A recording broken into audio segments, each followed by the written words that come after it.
Hello everyone, मैं हूँ यशिका बुरा पवार। आपके सामने क्रैक कैम्प के अंदर आपका फिर से स्वागत है। देखो, लास्ट लेक्चर जो हमारा था वो कारनोट इंजन और रेफ्रिजरेटर से रिलेटेड था। हमने 7 क्वेश्चंस हमने सॉल्व भी किए थे प्रीवियस ईयर के। आज यहाँ पर हम टाइफर 2010 का क्वेश्चन करने वाले हैं। ठीक है, एक बार क्वेश्चन को देखते हैं क्या कह रहा है। देखो, इसमें पूछा है assume that a Carnot engine is working in reverses in a refrigerator. ये कह रहा है कि कारनोट इंजन है वो कैसे काम कर रहा है, रिवर्स काम कर रहा है रेफ्रिजरेटर के। ये बात बिल्कुल सही है, जो कारनोट इंजन और रेफ्रिजरेटर है अपोजिट काम करते हैं। ये तो सिंपल इन्होंने एक ये कह लो कि ज्ञान की बात आपको दे रखी है। इसके बाद बोला है with perfect thermodynamic efficiency calculate the amount of work needed. आपको क्या बताना है यहाँ पर, कितना काम किया गया है, मीन्स आपको क्या बताना है, वर्क डन है वो आपको यहाँ पर कैलकुलेट करना है। इसके बाद देखो किसमें करना है। फर्स्ट पार्ट हम यहाँ पर सॉल्व कर रहे हैं। To freeze the 100 gram of water at 0 degree Celsius. ये कह रहा है अगर आपके पास 100 ग्राम ऑफ वाटर है, उसको आप 0 डिग्री सेल्सियस पर फ्रीज करना चाहते हैं, तो उसके लिए आपको कितना काम करना पड़ेगा, रेफ्रिजरेटर को कितना काम करना पड़ेगा, वो वर्क डन आपको यहाँ पर निकालना है। क्लियर हुआ क्वेश्चन क्या पूछ रहा है? ठीक है, या फिर आप ये कह सकते हो ये एक स्टैंडर्ड क्वेश्चन आपके पास है। क्यों? इसने पूछा है the temperature of surrounding being 25 degree. मतलब अगर आपके पास ये कोई रेफ्रिजरेटर है, इसने कहा है आपने यहाँ पर पानी लिया 100 ग्राम, वो 0 डिग्री सेल्सियस पर आपको फ्रीज करना है, और आपको पता है फ्रीजिंग पॉइंट भी क्या होता है, 0 डिग्री सेल्सियस आपके पास है, और जो बाहर का टेम्परेचर है, रूम टेम्परेचर है, वो आपके पास क्या है 25 डिग्री सेल्सियस है। देखो, बेसिक कंसेप्ट था, लास्ट लेक्चर में हम पढ़ चुके हैं। यहाँ इस क्वेश्चन पर ध्यान देंगे। हमने कहा था कि जो भी आपके पास रेफ्रिजरेटर है, पहली बात तो कैसे काम करता है, बाहर से कोई भी इलेक्ट्रिक करंट हम इस पर लगाते हैं, इलेक्ट्रिक वर्क डन हम इसके ऊपर करते हैं, तो ये फ्रीज क्या करेगा, यहाँ से जो आपके पास हीट है उसको बाहर रिलीज करता है। यही हमने पढ़ा था, यही इसका बेसिक प्रिंसिपल था। तो देखो, इसका मतलब क्या है, जो आपके पास टेम्परेचर है, बाहर 0 डिग्री सेल्सियस है, अंदर आपके पास 0 डिग्री, बाहर 25 डिग्री सेल्सियस है, अंदर 0 डिग्री सेल्सियस है। पहली बात तो क्या, टेम्परेचर कभी भी डिग्री सेल्सियस में आपको नहीं लेना है। अगर न्यूमेरिकल सॉल्व कर रहे हो तो सबसे पहला काम क्या है, टेम्परेचर को केल्विन में बदल दो। मीन्स क्या, 0 डिग्री सेल्सियस का मतलब कितना है, 273 केल्विन आपके पास। 25 डिग्री सेल्सियस का मतलब क्या है, 25 प्लस 273, आपके पास 298 केल्विन आपको दे रखा है। और आपको पता है बाहर टेम्परेचर ज्यादा है, और ये हम क्या कहते हैं, TH आपके पास जो अंदर है वो आपके पास क्या होता है, TC होता है। ये भी हमने पढ़ लिया था। या फिर अगर आपने नहीं पढ़ा है पिछले वाला लेक्चर, तो आप ऐसे भी कर सकते हो, TH आपके पास क्या है, टेम्परेचर हॉट रिजर्वॉयर का है, इसका मतलब क्या है, उसका टेम्परेचर ज्यादा होगा। TC आपके पास क्या है, कोल्ड सिंक का आपके पास टेम्परेचर है, तो वो आपके पास क्या होगा, कम होगा। तो कम वाले को TC नाम दे दिया। मींस इस क्वेश्चन के अंदर TC आपको दे रखा है 273 केल्विन, और जो आपके पास TH है वो आपके पास 298 केल्विन है। इतना आपको पता चल गया। ठीक है, अब देखो आपको कितना पानी चाहिए, 100 ग्राम ऑफ वाटर है, उसके लिए बताना है कितना वर्क डन आपके पास लगेगा। अब देखो, ये आपके पास फ्रीजिंग करना है, मीन्स आपको रेफ्रिजरेटर यहाँ पर दे रखा है। अगर आपको यहाँ पर रेफ्रिजरेटर दे रखा है तो इसका मतलब क्या है, अगर आपको यहाँ पर रेफ्रिजरेटर दे रखा है तो उसके लिए हमने फॉर्मूला पढ़ा था कि रेफ्रिजरेटर के फॉर्मूले को हम क्या करते हैं, अगर हम उसकी एफिशिएंसी निकालते हैं, बीटा से रिप्रेजेंट करते हैं। मींस कोफिशिएंट ऑफ परफॉर्मेंस आपके पास यहाँ पर है, और ये किसके इक्वल होता है, हम क्या कहते हैं, रेफ्रिजरेटर ने काम किया हीट निकालने के लिए। रेफ्रिजरेटर क्या होगा, एफिशिएंसी आउटपुट अपॉन आपके पास क्या होती है, इनपुट होता है। आउटपुट क्या है, आपने हीट बाहर निकाली है, वो क्या फॉर्मूला था, QC आपके पास। इनपुट में क्या है, वर्क डन आपको करना पड़ रहा है, तो यहां पर आपके पास क्या था, वर्क डन।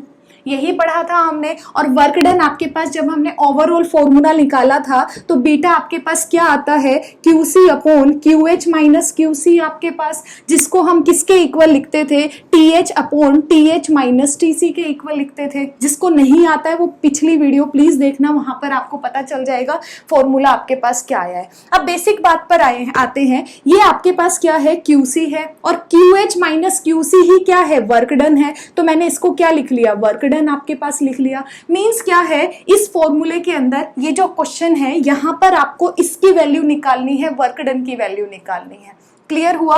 आपके पास क्या है, QC अपॉन में आपके पास क्या होगा, वर्क डन होगा।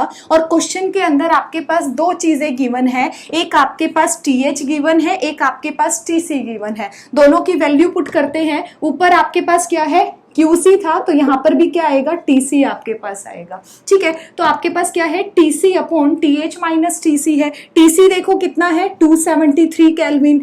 TH कितना है, 298 केल्विन, माइनस में कितना हो जाएगा, 273। अब देखो यहाँ पर दो अननोन क्वांटिटी आपके पास है, एक वर्क डन है, एक आपके पास QC है। आपके पास वर्क डन आपको निकालना है। मतलब क्या है, इस क्वेश्चन के अंदर जो बेसिक पॉइंट है वो आपके पास क्या है कि आपको QC निकालना। टाइफर चाहता है कि आप जो कोल्ड सिंक है उसके लिए हीट आपको पता होना चाहिए। अब देखो यहाँ पर आपके पास क्या दे रखा है, एक डेल्टा H मेल्टिंग पॉइंट की वैल्यू दे रखी है। ये आपके अगले पार्ट में काम आते हैं, यहाँ इसका कोई यूज नहीं है।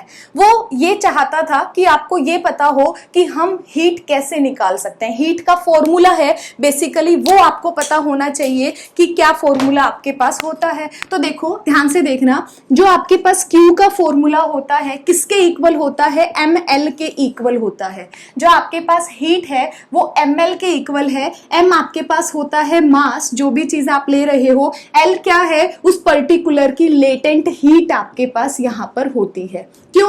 क्योंकि आपको QC चाहिए, मींस आपको कोल्ड सिंक का चाहिए। इसका मतलब आपको आइस की बात करनी है, क्योंकि आपको आइस में ही फ्रीज करना है, पानी को आइस के अंदर कन्वर्ट करना है। इसका मतलब यहाँ पर अगर QC होगा, मींस अगर Q आपके पास आइस के लिए होगी, तो आपको मास भी क्या करना पड़ेगा, जो आपको गिवन है। और कितने का करना है, 100 ग्राम ऑफ वाटर को आपको आइस में चेंज करना है, तो मास आपके पास कितना हो जाएगा, 100 ग्राम हो जाएगा। अब मेन बात थी लेटेंट हीट। वो चाहता था कि आपको इतनी नॉलेज हो कि आपको लेटेंट हीट पता हो आइस की क्या होती है, वो आपको याद होनी चाहिए थी। इस क्वेश्चन में कुछ नहीं था, बस आपसे वो हीट पूछना चाहता था, और वो ये पूछना चाहता था कि क्या आपको लेटेंट हीट आइस के लिए याद है, लेटेंट हीट ऑफ फ्यूजन आपको पता है हीट के लिए, आइस के लिए आपके पास। तो ये आइस का लिया है, तो लेटेंट हीट है वो भी आइस की लेंगे। तो देखो लेटेंट हीट आइस के लिए आपके पास किसके इक्वल होती है, 80 कैलोरी पर ग्राम के इक्वल होती है। ठीक है,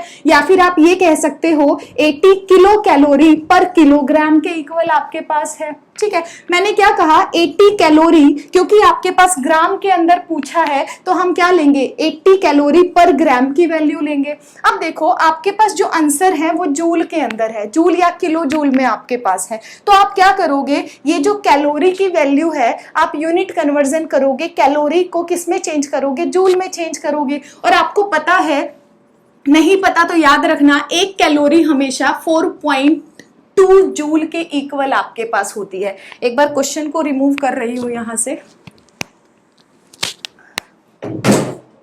आपके पास क्या है, एक कैलोरी है वो आपके पास 4.2 जूल के इक्वल है। और यहाँ पर आपके पास लेटेंट हीट आइस के लिए कितनी है, 80 कैलोरी पर ग्राम के हिसाब से है। अगर एक कैलोरी 4.2 जूल के इक्वल है तो 80 कैलोरी किसके इक्वल हो जाएगी, 4.2 जूल इंटू आपके पास कितना हो जाएगा, 80 आ जाएगा। तो 4.2 को 80 से मल्टीप्लाई करोगे, 0, 8 दूनी 16, 8 दूनी 16, 8 चौका 32 और 1 33, आपके पास कितना आ जाएगा, 336 जूल आपके पास आ जाएगी। अब देखो आपके पास L की वैल्यू आपको पता चल चुकी है, आइस के लिए L की वैल्यू आपके पास क्या है। ठीक है, अब आपको क्या निकालना था, वर्क डन निकालना था। अब सिंपल जो QC की वैल्यू है वो मैं यहाँ पर आपके पास पुट कर रही हूँ। आपके पास क्या होगा, QC आपके पास कितना है, QC किसके इक्वल है, M इंटू L के इक्वल है। Q किसके इक्वल होता है, M into mass mass into latent heat के। इसका मतलब आपके पास मास कितना है, 100 ग्राम आपको दे रखा है, इंटू में लेटेंट हीट आपके पास कितनी निकली है, 336 जूल पर ग्राम के हिसाब से निकली है, तो ग्राम को मैंने नीचे लिख दिया, ठीक है, इक्वल टू आपके पास इसके अपॉन में क्या होगा, वर्क डन आपके पास, और ये किसके इक्वल होगा, 273 अपॉन 298 माइनस 273 कितना होता है, 25 आपके पास है। तो यहां से जब आप वर्क डन निकालोगे, जब आप यहां से वर्क डन निकालोगे, इसको इधर लेकर जाओ, इसको इधर लेकर जाओ, तो कितना होगा, 100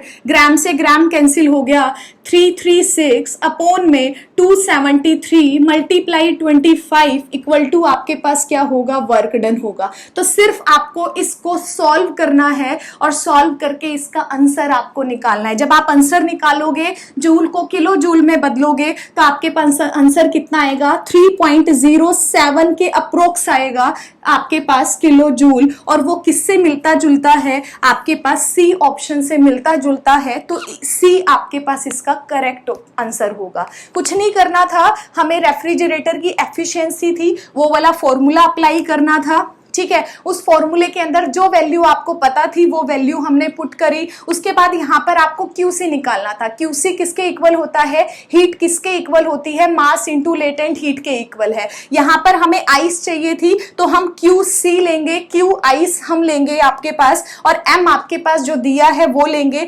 लेटेंट हीट किसकी यूज करेंगे, आइस की यूज करेंगे। आइस की लेटेंट हीट आपके पास 80 कैलोरी पर ग्राम थी। आपका आंसर है जूल में निकल रहा है, तो कैलोरी को मैंने ग्राम में जूल में चेंज कर लिया। एक कैलोरी 4.2 जूल के इक्वल थी, 80 कैलोरी 336 जूल के इक्वल आपके पास थी। तो लेटेंट हीट क्या थी, पर ग्राम के साथ थी, तो यहां पर लेटेंट हीट कितनी हो जाएगी, 336 जूल पर ग्राम के हिसाब से आपके पास हो जाएगी। सिंपल। अब ये वाली वैल्यू यहां पर पुट की है, वर्क डन निकाला है, क्वेश्चन को सॉल्व करेंगे, आपके पास इतना आंसर आएगा। आई होप आपको क्वेश्चन समझ में आया होगा। अगली और प्रॉब्लम के साथ अगले लेक्चर में फिर मिलते हैं, तब तक नमस्ते, अपना ध्यान रखिएगा। Thank you.